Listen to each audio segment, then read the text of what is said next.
সুন্দর নমস্কার সকলকে। তো খুব সুন্দর এই ভিডিওটা প্রত্যেকে প্রথম থেকে শেষ অবধি অবশ্যই শুনবেন। আর ভিডিও ভালো লাগলে অবশ্যই লাইক শেয়ার করবেন আর চ্যানেলটি অবশ্যই সাবস্ক্রাইব করবেন, যেন ফার্স্টেই আপনার কাছে নোটিফিকেশন পৌঁছে যেতে পারে। তো অবশ্যই এই বাক্যটা বলবো যে মথি 6 অধ্যায় 1 থেকে 6, মানে 1 থেকে 6 মিডল পয়েন্ট কিছু বলবো, যেটা 1 পদ এবং 5, 6, 2, 3, 4 এটা অবশ্যই বলবো না, আপনি দেখে নেবেন ওখানে, ঠিক আছে। তো বাক্যটা হচ্ছে, এই বাক্যটা যেটা বলবো যে সাবধান, মানে লোককে দেখানোর জন্য যেন আমরা ধর্মকর্ম না করি। লোককে দেখানোর জন্য মানে লোককে দেখিয়ে দেখিয়ে আমরা ঈশ্বরের কাজ না করি। লোককে দেখিয়ে দেখিয়ে ভজন করি, লোককে দেখিয়ে দেখিয়ে গান করি, ঈশ্বরের গান করি, হ্যাঁ না, এগুলো ঈশ্বর কিন্তু পছন্দ করে না। লোককে দেখিয়ে আপনি প্রার্থনা করছেন, লোককে দেখিয়ে আপনি ঈশ্বরের গান করছেন, তাই না, এটা ঈশ্বর পছন্দ করে না। তো আপনি 1 পদে দেখুন, 6 অধ্যায়, মথি 6 অধ্যায় 1 পদে বলছে, সাবধান লোককে দেখাবার জন্য তাদের সাক্ষ্যতে তোমাদের ধর্মকর্ম করিও না, করিলে তোমাদের স্বর্গস্থ পিতার নিকটে তোমাদের পুরস্কার নাই। দেখুন, ঈশ্বর আমাকে সাবধান করছে, আপনাকে সাবধান করছে যে আপনি লোককে দেখাবার জন্য, লোককে দেখানোর জন্য আপনি প্রার্থনা করবেন না। লোককে দেখানোর জন্য আপনি মানে আপনি গান করবেন না, বা লোককে দেখানোর জন্য আপনি ঈশ্বরকে ডাকবেন না।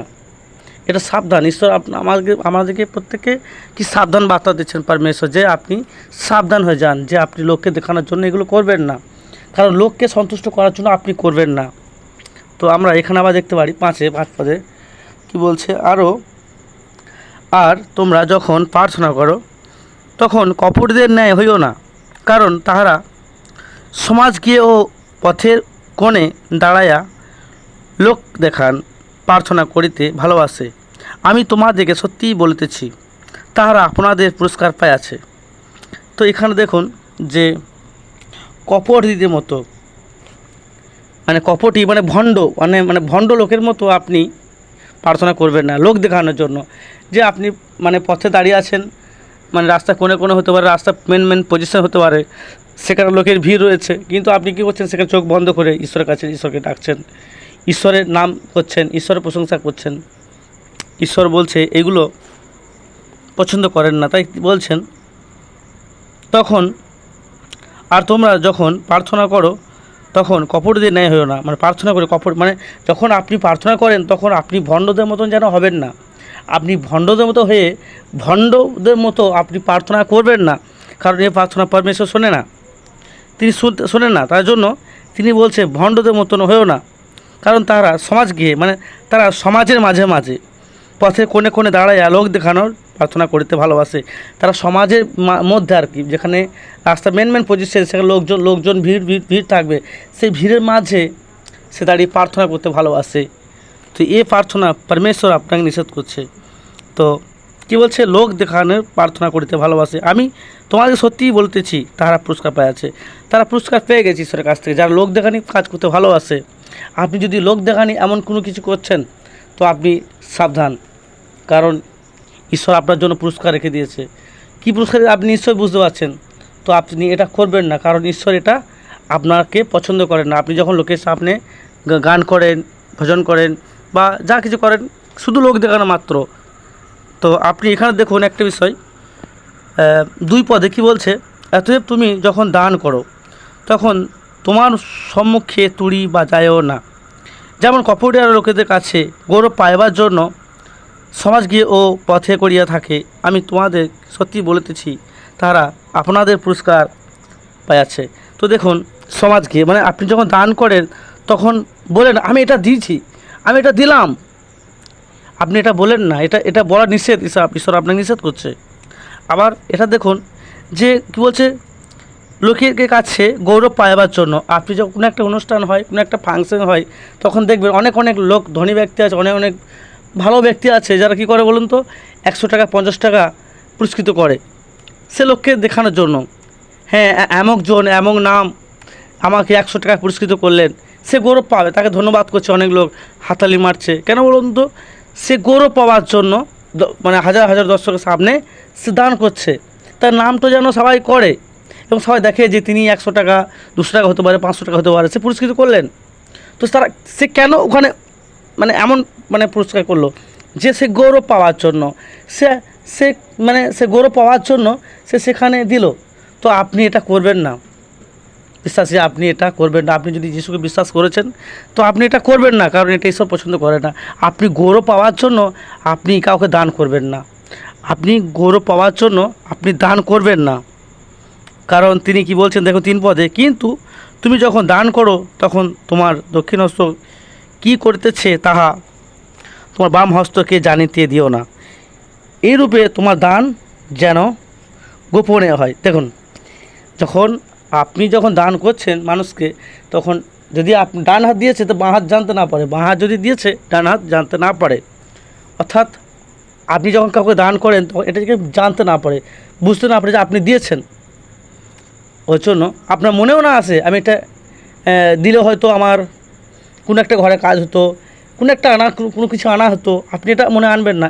এটার মানে হচ্ছে বাম হাত, ডান হস্ত এবং বাম হস্ত কথা বলা হয়েছে ওখানে, যে আপনি যদি ডান হাত দিয়েছেন তো ডান হাতে যদি সেটাকে দান করেছেন, বাম হস্ত যেন আপনাকে জানতে না পারে। অর্থাৎ আপনি মনের মধ্যে ভাববেন না যে এটা দিয়ে দিলাম, এটা হয়তো ঘরে কোনো কাজ হতো বা এটা ঘরে আমার নিজস্ব কোনো কাজ হতো, এটা আপনি ভাববেন না। এই জন্য ঈশ্বর এখানে বলছে আপনার বাম হস্ত কী করতেছে, বাম হস্তকে জানতে দিও না, বাম হস্ত ডান হস্ত কী করতেছে বাম হস্ত জানতে দিও না। তুমি গোপনে দান, তোমার দান যেন গোপনে হয়, তাহাতে তোমার পিতা যিনি গোপনে দেখেন তিনি আপনাকে মানে তোমাকে গোপনে ফল দেবেন। দেখুন, এখানে ঈশ্বর বলছে আপনি যখন গোপনে দান করছেন তখন ঈশ্বর আপনাকে গোপনে ফল দেবে। দেখুন, ঈশ্বর আপনার জন্য কত চিন্তা করে রেখেছে। আপনি গৌরব পাওয়ার জন্য দান দেবেন, দান করবেন না মানুষকে। আপনি নিজের খুশির জন্য, আনন্দ পাওয়ার জন্য, নাম করবে বলে আপনি নাম নেওয়ার জন্য আপনি দান করবেন না লোককে, কারণ এটা ঈশ্বর পছন্দ করেন না এবং আপনি সেখানে কোনো লাভ পাবেন না। কিন্তু আপনি যখন গোপনে দান করবেন তখন আপনি অবশ্যই ঈশ্বরের কাছে অনেক গুণ লাভ পাবেন। তবে দেখুন, যে প্রথমত যে বিষয়টা প্রথম থেকে থেমে গেলাম, প্রার্থনা করার বিষয়, লক্ষ্যে দেখানোর জন্য সাবধান, মানে লক্ষ্যে দেখানোর জন্য ধর্মকর্ম করা আমাদের সাবধান থাকি। ঈশ্বর আমাদেরকে ধর্মকর্ম মানে লোকের সামনে ধর্মকর্ম করার জন্য আমরা যেন সর্বক্ষণ সাবধান থাকি। কারণ লোককে দেখানোর জন্য যখন আপনি প্রার্থনা করবেন, লোককে দেখানোর জন্য যখন আপনি ভজন করবেন, লোককে দেখানোর জন্য আপনি ভবনে আসবেন, লোককে দেখানোর জন্য আপনি ঈশ্বরের কাজ করবেন, লোককে দেখানোর জন্য আপনি ঈশ্বরের পথে চলবেন, তখন দেখা যাবে আপনার জীবনে ঈশ্বরের কোনো কাজ হচ্ছে না, মানে আপনার জীবনে কোনো কাজ হচ্ছে না, আপনি ঈশ্বর আশীর্বাদ দেখতে পাচ্ছেন না। কারণ কেন বলুন তো? আপনি লোক দেখানো ধর্মকর্ম করছেন, কারণ এটা ঈশ্বর পছন্দ করে না। তো আপনি লোক দেখানো ধর্মকর্মকে আপনি বন্ধ করুন, কারণ আপনি সত্যি আত্মায় আরাধনা করুন, সত্যি আত্মায় ঈশ্বরে প্রার্থনা করুন, দেখবেন আপনি ঈশ্বরের আশীর্বাদ পাবেন। আর গোপনে করুন, যেটা 6 পদে বলেছে, 6 অধ্যায় 6 পদে মতি 6 অধ্যায় 6 পদে, কিন্তু তুমি যখন প্রার্থনা করো তখন তোমার অন্তঃগারে প্রবেশ করিও। কী বলছে? মানে তুমি যখন প্রার্থনা করো তোর অন্তঃগারে প্রবেশ করিও, অর্থাৎ আপনি যখন প্রার্থনা বসছেন মানে আপনার মনের দরজা কি বন্ধ করে প্রার্থনা করিও। তাই বলছে অন্তঃগার রুদ্ধ করিয়া তোমার পিতা যিনি গোপনে দেখেন বর্তমান তাহার নিকটে প্রার্থনা করিও, তাতে তোমার পিতা যিনি গোপনে দেখেন তিনি তোমাকে গোপনে ফল দেবেন। যখন আপনি ঈশ্বরের কাছে বসছেন তখন আপনি গোপনে বসুন। আপনি যখন গোপনে বসবেন, গোপনে প্রার্থনা করবেন, গোপনে চাইবেন ঈশ্বরের কাছে যা কিছু, ঈশ্বর আপনাকে গোপনে আশীর্বাদ করবে, গোপনে ফল দেবে। ঈশ্বর আপনাকে কথা দিচ্ছে যে আমি তোমাকে গোপনে ফল দেবো। আপনাকে ঈশ্বর কথা দিচ্ছে, আপনি বিশ্বাস করুন এই বাক্যকে, যিশুর এই বাক্যকে আপনি বিশ্বাস করুন। স্বয়ং প্রভু যীশু খ্রিস্ট যে এই বাক্যটা বলেছেন আমাদেরকে যে তিনি গোপনে ফল দেবেন। যদি আপনি বিশ্বাস করছেন আর সত্যি ঈশ্বর আপনার জীবনে এই বাক্য অবশ্যই কাজ করবে, অবশ্যই আপনি ঈশ্বর আশীর্বাদ দেখতে পাবেন, ঈশ্বর আরোগ্যতা লাভ করবেন। কারণ ঈশ্বর গোপনে সব কিছু ভালোবাসে। আপনি গোপন সম্পর্ক রাখুন ঈশ্বরের সঙ্গে, আপনি ঈশ্বরকে প্রেম করুন, ভালোবাসুন, ঈশ্বরকে সময় দিন, ঈশ্বরের বাক্যেতে সময় দিন, ঈশ্বরের কাজে সময় দিন। আপনি সমস্ত কাজে ঈশ্বরের দিকে আপনি লেগে থাকুন, দেখবেন আপনি অনেক অনেক লাভবান হবেন। ঈশ্বর আপনাকে আশীর্বাদে ভরিয়ে দেবে যা আপনি ভেবে পাবেন না, এবং আপনি মনে মনে অনুভব করবেন যে সত্যি ঈশ্বর দ্বারাই সমস্ত কিছু সম্ভব। আপনি সম্পূর্ণভাবে মানে প্রচুর পরিমাণে আনন্দিত হবেন যখন ঈশ্বর আপনার জীবনে আশীর্বাদে ভরিয়ে দেবে। আর আপনি সত্যি তখনই বেশি আনন্দ পাবেন যে সত্যি আমি ঈশ্বরকে কেন আগে জানি নাই, আগে কেন জানলাম না, আমি ঈশ্বরকে কেন আগে পাইনি, কেন আমি সুসমাচার আগে আমার কাছে আসেনি। হ্যাঁ না, আপনি তখন এরকম মনে অনুভব করতে শুরু করবেন যখন ঈশ্বর আপনার জীবনে কার্য করতে শুরু করবে। তাই আপনি অবশ্যই লোক দেখানি কোনো ধর্মকর্ম করবেন না, লোক দেখানো আপনি অন্তর থেকে ভালোবাসুন। কারণ যিশু বললো, তোমরা আমাকে অষ্টধারণায় প্রেম করতেছ কিন্তু অন্তর থেকে নয়। আমরা শুধু মুখে বলি যিশুকে ভালোবাসি, যিশুর নাম ধন্য হোক, যিশু প্রশংসা করি, বিভিন্ন কিছু আমরা মুখে বলি কিন্তু অন্তর থেকে নয়, এটা যিশু বলেন। তাই আপনি অন্তর থেকে যিশুকে ভালোবাসুন, অন্তর থেকে আপনার জীবনে যিশুকে জায়গা দেন, অন্তর থেকে আপনি যিশুকে প্রার্থনা করুন, অন্তর থেকে যিশুকে ডাকুন, অন্তর থেকে আপনি যিশু নামে সমস্ত কার্য করুন। ঈশ্বর আপনার জীবনে সমস্ত ব্লেসিং আপনার জীবনে পরিপূর্ণ করবে। ঈশ্বর আপনি সম্পূর্ণ আনন্দিত হবেন, সম্পূর্ণ ঈশ্বরের মহিমা আপনার উপর আসবে, ঈশ্বর আশীর্বাদ আপনার উপর আসবে, আপনি সম্পূর্ণ খুশি হবেন এবং ঈশ্বর আপনাকে আশীর্বাদে ভরিয়ে দেবে। খুব সুন্দর পিতা আপনাদেরকে প্রত্যেকে আশীর্বাদ করে বাক্যের দ্বারা। অবশ্যই বাক্যটা শুনে ভালো লাগলে শেয়ার কমেন্ট করবেন বাস। আর এই চ্যানেলটি অবশ্যই সাবস্ক্রাইব করবেন বাস, নোটিফিকেশন যেন প্রথমেই আপনার কাছে পৌঁছে দিতে পারে, আপনি এটা করবেন। অবশ্যই ঈশ্বর আপনাদেরকে আশীর্বাদ করুক।